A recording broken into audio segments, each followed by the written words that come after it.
అరెస్టులు కొనసాగుతూ ఉన్నాయండి. ఇది సోషల్ మీడియాకి సంబంధించిన 1 by 1 అరెస్టులు జరుగుతూ ఉన్నాయి. అయితే ఇప్పుడు మొన్న మన సజ్జల భార్గవ్ గారి పైన కూడా కేసు నమోదైనట్టు తెలుస్తుంది. ఖచ్చితంగానే. ఎందుకంటే డైరెక్ట్ పెద్దవాళ్ళ దగ్గరికి వెళ్ళి ఆధారాలు సేకరించడం అంటే ఏంటంటే, వాళ్ళ దాకా వెళ్ళాలి అంటే ఏంటంటే, గ్రాస్ రూట్ లెవెల్లో ఎవరైతే ఆపరేట్ చేశారో వాళ్ళ దగ్గర నుంచే మొదలవ్వాలి. ఓకే, సజ్జల భార్గవ్ రెడ్డిని అరెస్ట్ చేయాలన్నారనుకోండి, అతను చేసింది ఏంటి అనేది ఎలా ఎస్టాబ్లిష్ అవుతుంది?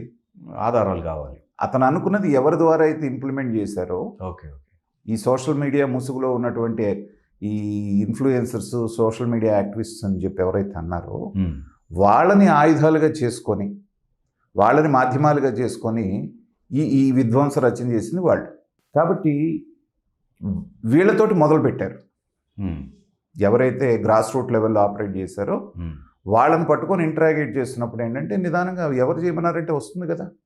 ఇంకోటి సార్, ఇక్కడ గమనించినట్టయితే మీరు లాస్ట్ టర్మ్లో ఆల్మోస్ట్ ఒక 3,000 పైచిల్కే SC ST అట్రాసిటీ కేసెస్ అవును పైనే పెట్టారు. అవును, ఇవన్నీ కూడా అక్రమ కేసులే చాలా వరకు కూడా, మొత్తం కూడా. గతంలో ఏం చేశారు, ఎవరినన్నా ఇబ్బంది పెట్టాలి, ఈ ఏదన్నా కేసు మామూలు కేసు నన్ను తిట్టాడనో లేకపోతే సీఎం అని తిట్టాడనో ఇంకోటో పెడితే ఏంటంటే, తిట్టిన దానికి 7 సంవత్సరాలకు మించి శిక్ష పడేటువంటి ఇవి మనకి ఇంకా లేవు, అంత సివియర్ పనిష్మెంట్స్.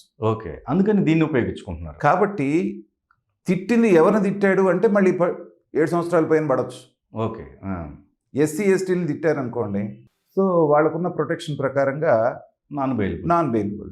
ముందైతే ఎత్తి లోపల వేస్తారు, తర్వాత. కానీ ఇప్పుడు ఆ చట్టం ప్రొటెక్షన్ కోసం అది క్రియేట్ కాబడిందండి. అవును, ఇట్లా ఇట్లా మిస్యూజ్ చేయటం కూడా వాళ్ళ సెక్షన్ వాళ్ళన్న బయటకు వచ్చి రాజకీయాలకు అతీతంగా ఖండించాలి కదా.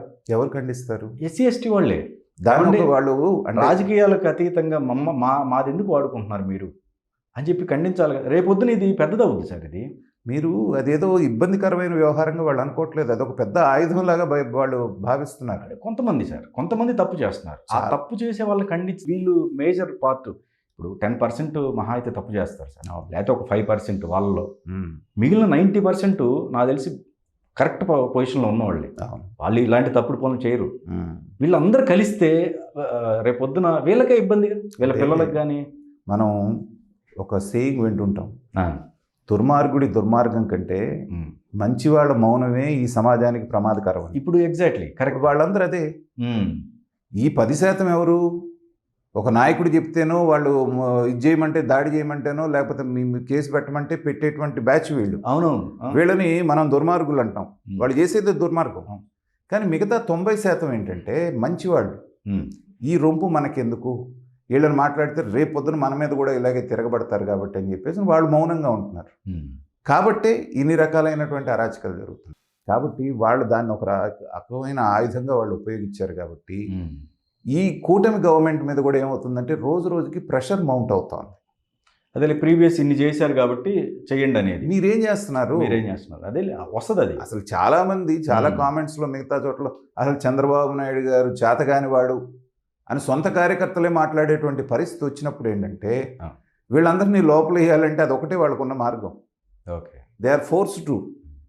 అది గతంలో వాళ్ళు ఉపయోగించిన అస్త్రాలు ఇవన్నీ. ఇప్పుడు వీళ్ళు కూడా ఏమంటున్నారు, ఈ ఒత్తిడి చేసేవాళ్ళు, అవునండి మమ్మల్ని ఆ రకంగా పెట్టి వేధించారు, రైట్, మీరు రూల్ ఆఫ్ లా అంటే ఎట్లాగా, మా కక్ష తీరేది ఎలాగా. ఇప్పుడు చంద్రబాబు నాయుడు గారు పెద్ద డైల్మా అదే. ఇప్పుడు ఈ 3 నెలలు 4 నెలలు గడిచిన 4 నెలల కాలంలో కాస్తగా ఆయనకు పాపం ఈ అవుట్ ఆఫ్ ద వే చేయటం ఇష్టం లేదు, కానీ ఈ ప్రెషరు అడ్రస్ చేయాలి. ఇప్పుడు అలాంటి సందర్భం ఆయన మౌనంగా ఉన్నా కానీ పవన్ కళ్యాణ్ గారు మౌనంగా అదే చెప్పబోతాను.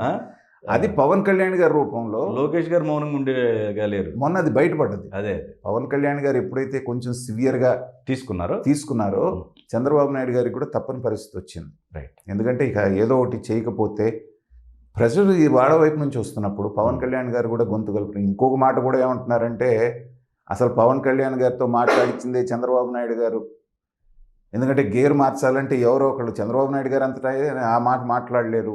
Right, okay. పవన్ కళ్యాణ్ గారు ఏంటంటే కొంచెం ఆయన ఫోర్స్ ఉన్న మనిషి కాబట్టి ఇలాగే మాట్లాడతారు కాబట్టి అన్న ఉద్దేశంతో అప్పటి నుంచి మీకు ఇది పెరిగింది చూడండి. టైట్ అయినా వీళ్ళందరూ పరిగెత్తటాలు, ఈ వందలకి వేల మందికి నోటీసులు ఇవ్వటాలు, రెడ్ కార్నర్ నోటీసులు అనేటువంటిది ఏదైతే ఉందో, సో లుక్అవుట్ నోటీసులు అది ఇది జరిగిన తర్వాతే జరిగింది.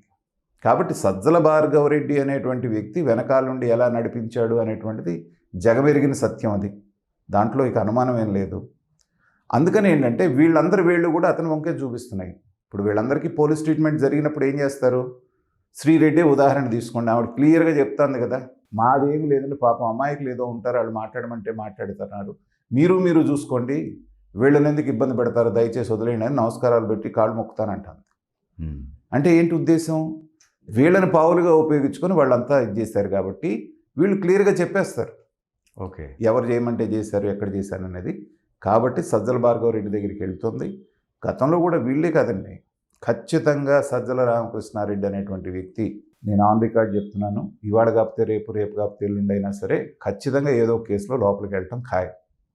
ఎందుకంటే చేసిన ప్రతి పాపాన్ని జగన్మోహన్ రెడ్డి గారు తెలివిగా ఇతని ద్వారా చేయించాడు. సకల శాఖ మంత్రి అని ఒక కిరీటం పెట్టి, సో అతను దాన్ని ఏదో పెద్ద ఇది అనుకున్నాడు. తర్వాత జరగబోయే పరిణామాలు ఆయనకు అర్థం కాల. ఇవాళ పూర్తిగా అయిన తర్వాత ఏంటంటే ప్రతి వాళ్ళు మాకేంటని చెప్పి జగన్మోహన్ రెడ్డి గారు పక్కకి వెళ్ళిపోతాడు. బలిపశువు అయ్యేది సజ్జల రామకృష్ణారెడ్డి గారు. వాళ్ళ కొడుగ్గా దీన్నంతా లీడ్ చేశారు కాబట్టి భార్గవరెడ్డి కూడా తప్పదు.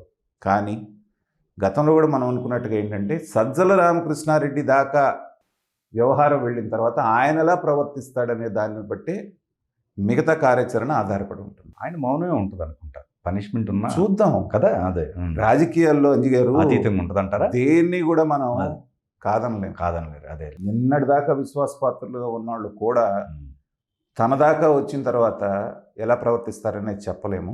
ఓకే, ఆయన గనక లాయల్గా నిలబడి ఇదంతా నేనే చేశాను అని తన మీద వేసుకుంటే జగన్మోహన్ రెడ్డి గారు సేవ్ అయిపోతారు. దీంట్లో ఇంక ఎలాంటి అనుమానం లేదు. కాదు అని గనక ఏదన్నా ఆయన గనక కొంచెం ఓపెన్ అయ్యాడు అంటే ఇక జగన్మోహన్ రెడ్డి గారిని ఎవరూ రక్షించలేరు. ఓకే, రెండే మార్గాలు. కాబట్టి కీలకం ఆయన అవుతాడు. కాబట్టి వాళ్ళ అబ్బాయిగా ఈయన ఉన్నాడు కాబట్టి ఈయన కూడా ఓవర్ యాక్టింగ్ చేశాడు కాబట్టి ఖచ్చితంగా అనుభవించాల్సిందే.